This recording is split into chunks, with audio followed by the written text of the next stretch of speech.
Hey, what's up, y'all? It's Michael Vick, live on VicTube, and today I'm going to be doing my 2021 preview and prediction for the Tennessee Volunteers. Anyway,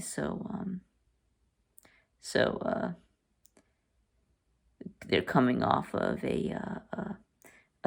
a 3-7 season, yes, in an all SEC schedule.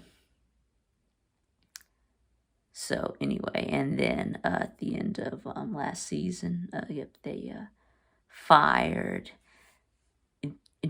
Jeremy Pruitt over the whole McDonald's bag scandal. Anyway, so then he went. So it was in his 3 seasons in Knoxville. He had an overall record of 16-19, and he was 1-0 in bowl games. So he's gone now. So then they brought in former UCF head coach Josh Heupel. And of course at UCF, he was 3 seasons the head coach. And then of course his first year was great, and an undefeated regular season and an American Conference title before losing to LSU in a New Year's Six Bowl.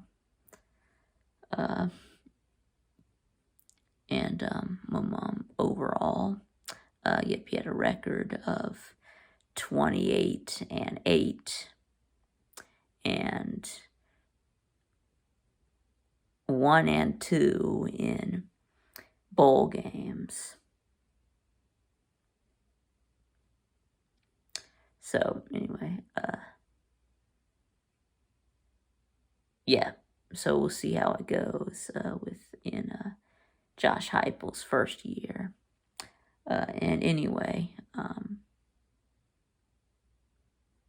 so then now let's talk about some of their recent recruiting. These are the last 4 recruiting classes. In 2018, they had the number 21 class. In 2019, 13th ranked class.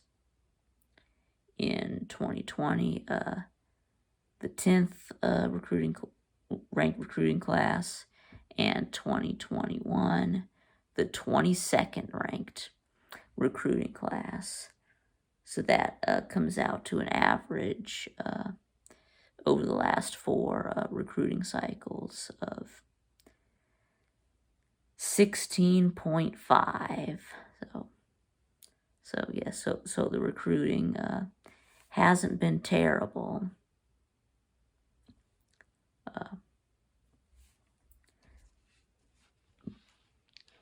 So anyway, but the problem is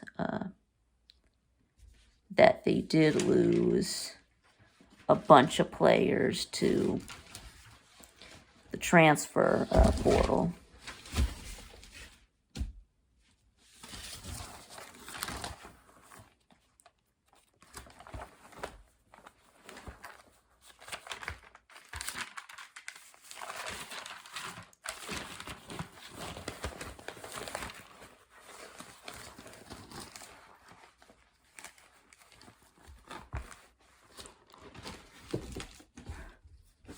So anyway, so now we'll start with their key departures.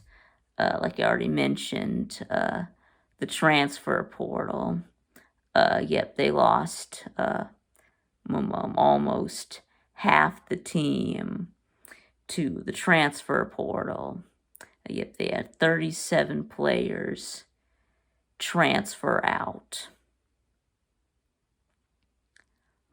However, they did add 10 players from the transfer portal. So that's really a net loss of 27.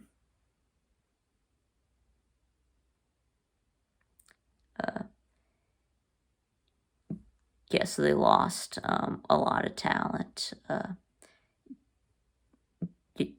Most of it to the transfer portal, some of it to the NFL draft.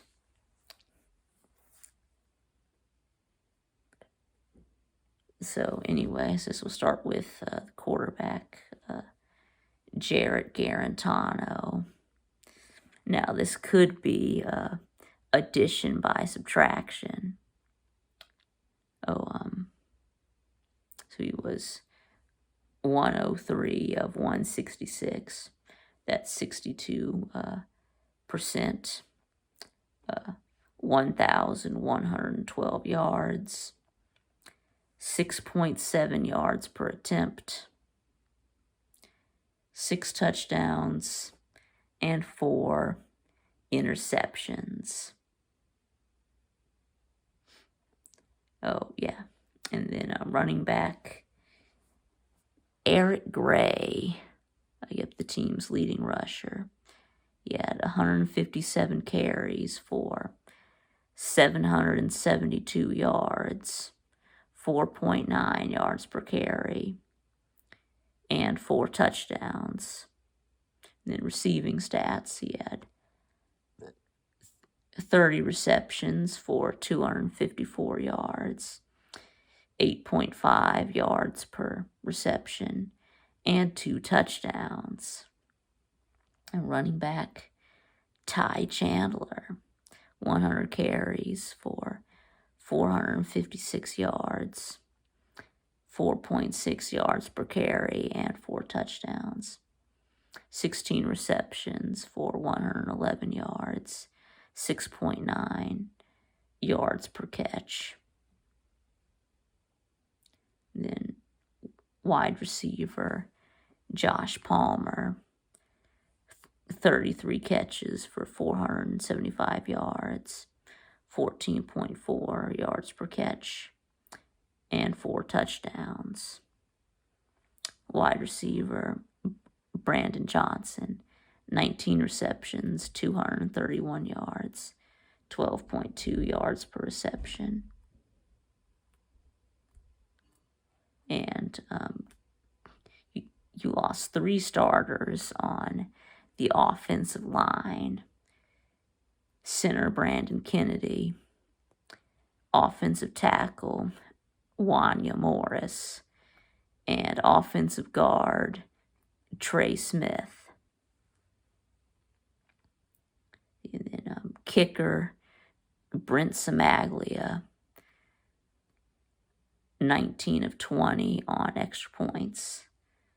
That's 95%. 5 out of 9 on field goals. That's 55.6%. And 34 total points.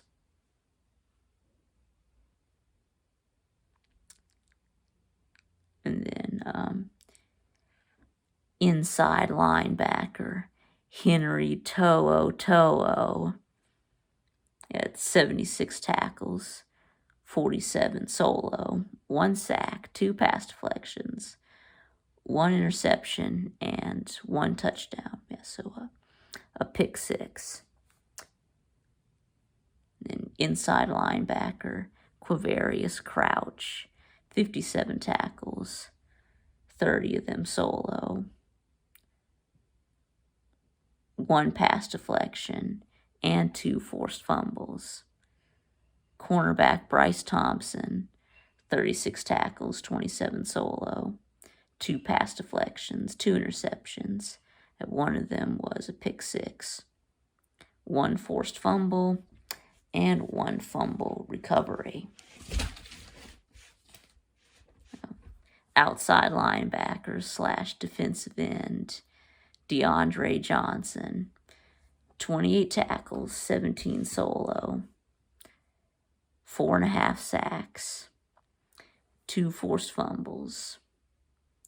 Outside linebacker / defensive end, Kevon Bennett, 22 tackles, 13 solo, 4.5 sacks, 1 fumble recovery, and 1 touchdown. Yeah, so a scoop and score. So now let's look at some of their key additions that they got from the transfer portal. They did get quarterback Hendon Hooker, the transfer from Virginia Tech. And last year he was 98 out of 150. That's 65.3%, 1,339 yards, 8.9 yards per attempt, 9 touchdowns, 5 interceptions. And he is a dual threat quarterback. He had 120 carries for 620 yards, 5.2 yards per carry, and 9 touchdowns.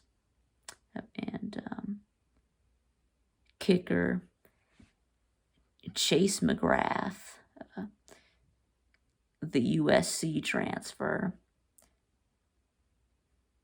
Of course, he didn't. He didn't start in 2020. However, he was the starting kicker in 2019. In 2020, he was upstaged by freshman Parker Lewis. So I'm using his 2019 stats. Of course, they're bringing him in to replace kicker Brent Samaglia. So in 2019, he was 54 of 54 on extra points, 14 of 17 on field goals. That's 82.4%. So anyway, and then quarterback Joe Milton, the Michigan transfer. He was 80 out of 141. That's 56.7%, 1,077 yards, 7.6 yards per attempt, 4 touchdowns, 4 interceptions. Anyway, and then so now there is going to be a quarterback competition with the departure of Jarrett Garantano to Washington State. So we have, of course, I already mentioned Hendon Hooker and Joe Milton.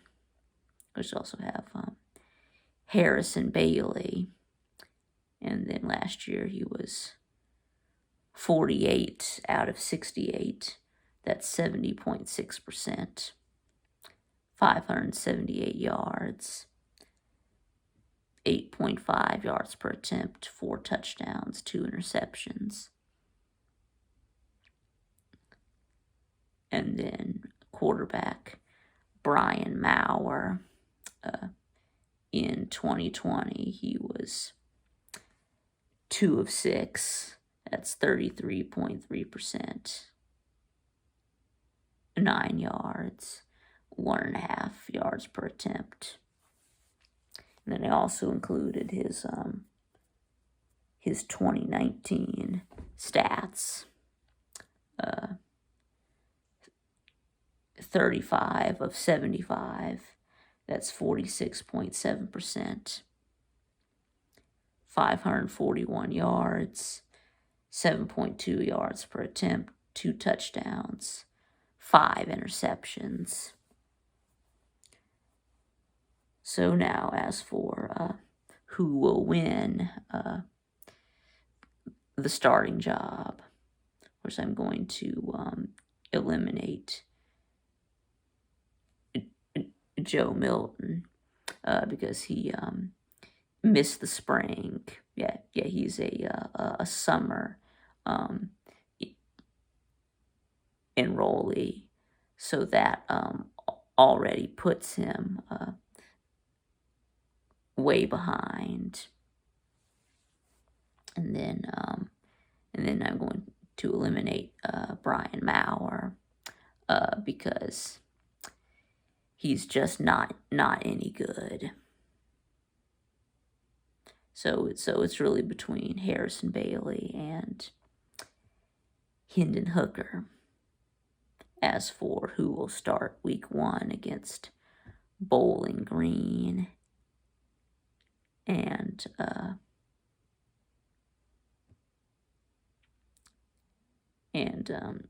my money is on Harrison Bailey. Yeah, I think he's probably the better passer of the two, although Hooker is more mobile and more experienced. But I know Harrison Bailey is getting a lot of hype. Right, he was very highly recruited.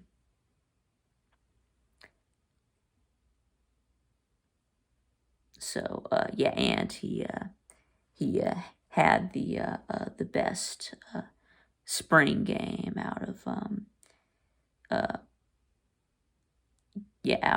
Bailey, Hooker, and Maurer. Of course, Bailey had the best spring game out of all three. So I'm going with Harrison Bailey as the starter, at least for week 1.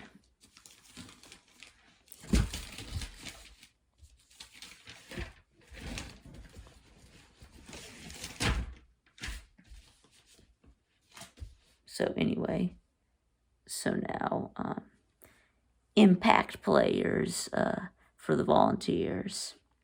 So we have quarterback Harrison Bailey. Of course, I already told you his stats. Yeah, I'm not going to repeat them. Anyway, and then running back Jabari Small, 26 carries for 117 yards, 4.5 yards per carry. Wide receiver Velus Jones Jr., 22 receptions for 280 yards, 12.7 yards per reception, and 3 touchdowns. Wide receiver Jalen Hyatt, 20 catches for 276 yards, 13.8 yards per catch, and 2 touchdowns. Then over on the defense, safety Trayvon Flowers, 63 tackles, 37 of them solo, 3 pass deflections, and 1 forced fumble. Defensive tackle Matthew Butler, 43 tackles, 22 solo, 2 sacks, 1 pass deflection, and 1 forced fumble. Safety Jalen McCullough, 43 tackles, 29 solo, and 2 pass deflections. Inside linebacker Jeremy Banks, 28 tackles, 13 solo. So now let's take a look at their schedule. So we'll take a look at their schedule. from last year, and then we'll predict their schedule for this year. Of course, in 2020, they went 3-7 in an all SEC schedule. Of course, due to COVID, the SEC went to a 10-game conference-only schedule. So anyway, so they started out 2-0. Get wins over South Carolina and Missouri. And then they lost 6 in a row, starting with the loss at Georgia.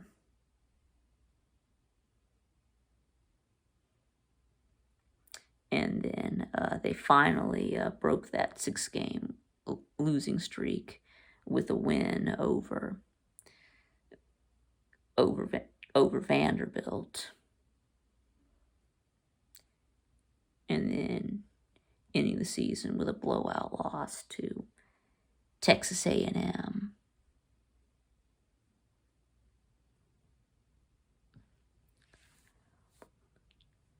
So now, I think they were,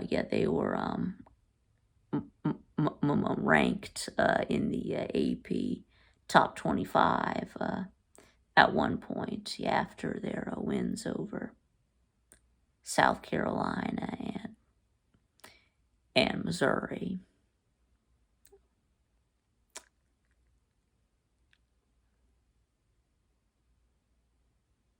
So anyway, so now let us predict their record for 2021. So they start out week 1 against Bowling Green. A MAC team. They were winless last year. Yes, 0-9. So this should be an easy win. They should absolutely destroy Bowling Green. And then week 2, home against Pitt. I have this as a loss. Yes, I think that this is a winnable game for Tennessee. I think it'll be a close game. But I do have this as a loss. And Tennessee Tech, that's a win. They should just completely obliterate Texas Tech. And then at Florida, that's a loss. At Missouri, loss. I know that you beat them last year, but looks like so I do have them being better than you this year, though. So I think y'all take a step back. Mizzou takes a step forward. So and Florida takes a step back too, but not enough for you to beat them. The bad news is, so do you. So, and then South Carolina. I think that's a win. I mean, you get them at home. South Carolina is not going to be very good this year either. So I think you beat them. See, and then Ole Miss at home. You're at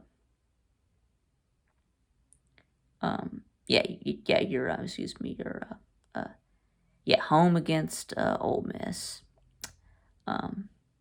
That's a loss. I just think that Ole Miss, that Lane Kiffin offense, are just going to be they're just going to be, too good for y'all to stop.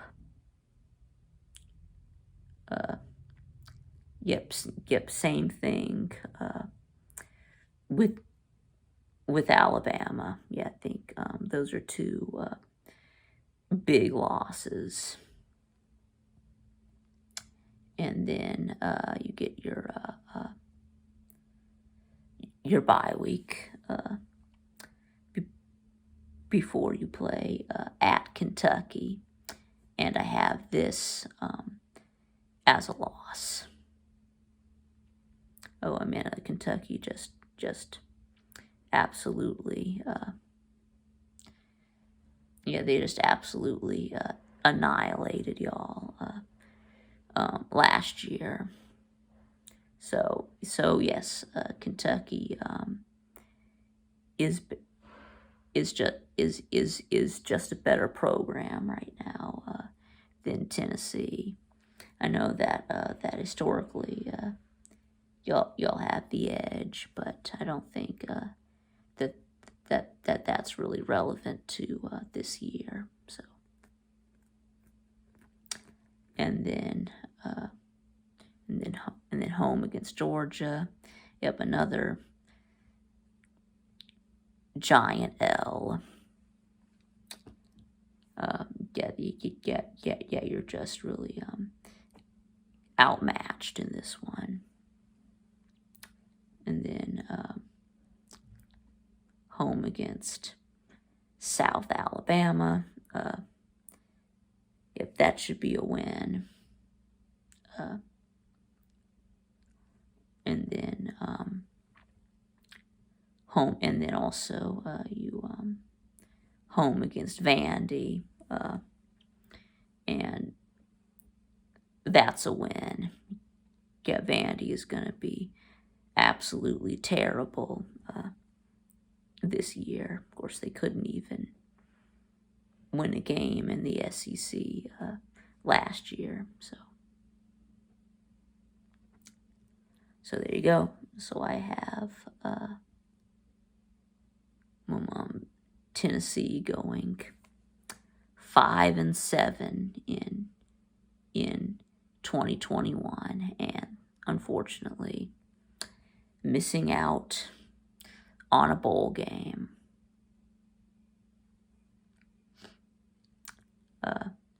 So tell me what you think in the comments below. And thanks for watching, and I'll see y'all again next time.